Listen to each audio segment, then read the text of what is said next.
নমস্কার বন্ধুরা, আজকে বানাবো ডিমের অমলেট কারি, যেটা আমরা ঠাকুমা দিদাদের হাতে অনেকবার খেয়েছি। তবে আজকে আমি শেয়ার করব আমার মায়ের রেসিপিটি আপনাদের সাথে।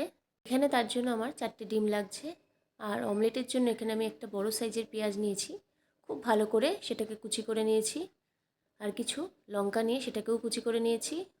এরপর 4টে ডিম ফাটিয়ে নেব, আর এর মধ্যে নুন, হলুদ, একটু বেসন দেব, আর কিছুটা ধনেপাতা দিয়ে খুব ভালো করে ফেটিয়ে নেব। ফেটিয়ে একটা মিশ্রণ তৈরি করে নেব। এরপর অমলেটের জন্য কড়াই তেল দেব। তেল দিয়ে এখানে আমি হাতার সাহায্যে মিশ্রণটাকে দেব, যাতে বেশি পড়ে না যায়। এখানে আমি হাতার সাহায্যেই দিচ্ছি মিশ্রণটাকে তেলের মধ্যে দিয়ে। এরকম করে কটা অমলেট বানিয়ে নেব। অমলেটটা হয়ে গেলে মাঝখান থেকে এরকম করে কেটে 4টে টুকরো করে নেব। সব কটা অমলেটই এরকম করে বানিয়ে আমি তুলে রেখে দেবো। এরপর এই রেসিপিটিতে আমার আলু লাগছে, সেই জন্য আমি আলু একটু টুকরো করে কেটে নিয়েছি। এরপরে কড়াইতে তেল দিয়ে একটু হলুদ দেব, যাতে তেলটা না ছিটকোয়। দিয়ে আলুগুলোকে প্রথমে ভেজে নেব। আলুগুলোকে বেশ একটু লাল করে ভেজে নেব, যতক্ষণ না একটু নরম হচ্ছে। আলুগুলোকে ভাজা হয়ে গেলে এবার তুলে নেব। ফোড়নের জন্য লাগছে জিরে, তেজপাতা, গোটা শুকনো লঙ্কা, আর একটা দুটো এলাচ আর লবঙ্গ দিয়ে ভালো করে নাড়াচাড়া করে এখানে দুটো পেঁয়াজ আমি ভালো করে পেস্ট করে রেখেছি, মিডিয়াম সাইজেরই, সেই পেঁয়াজ বাটাটা দিয়ে দেবো তেলের মধ্যে। হাফ চামচ রসুন বাটা, আদা বাটা, লঙ্কা বাটা, জিরে গুঁড়ো, হলুদ আর নুন দেবো স্বাদ মতো। ভালো করে এবার মশলাটাকে কষিয়ে নিতে হবে।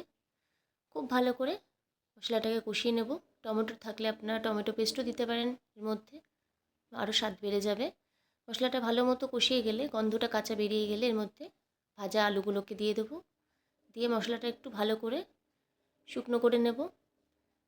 এর মধ্যে এবার জল দেব পরিমাণ মতো, যাতে আলুটা পুরোপুরি ভালো মতো সিদ্ধ হয়ে যায়। এরপরে ঝোলটাকে একটু ঢাকা দিয়ে ফুটিয়ে নিতে হবে। ঝোলটা ফুটে আসলে, আলুটাও সিদ্ধ হয়ে আসলে উপর থেকে ধনেপাতা দেব, আর ভেজে রাখা এবার অমলেটগুলোকে একে একে দিয়ে দেবো।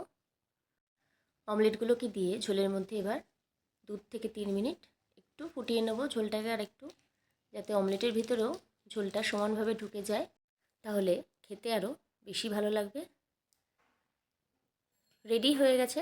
এরপর উপর থেকে একটু ঘি আর গরম মশলা দিয়ে নামিয়ে নিলেই পুরোপুরি রেডি হয়ে যাবে ডিমের অমলেট কারি। গরম গরম ভাতের সাথে অবশ্যই আপনারা ট্রাই করুন ডিমের এই অমলেট কারি রেসিপিটি। অমলেটের কারি অনেকেই খেয়েছেন, তবে এই রকমভাবে একবার অবশ্যই বাড়িতে ট্রাই করুন, ভালো লাগবে আশা করছি সকলেরই। রেসিপিটি কেমন লাগলো অবশ্যই জানাবেন, আর ভালো লাগলে লাইক, শেয়ার এবং সাবস্ক্রাইব করে দেবেন। নমস্কার।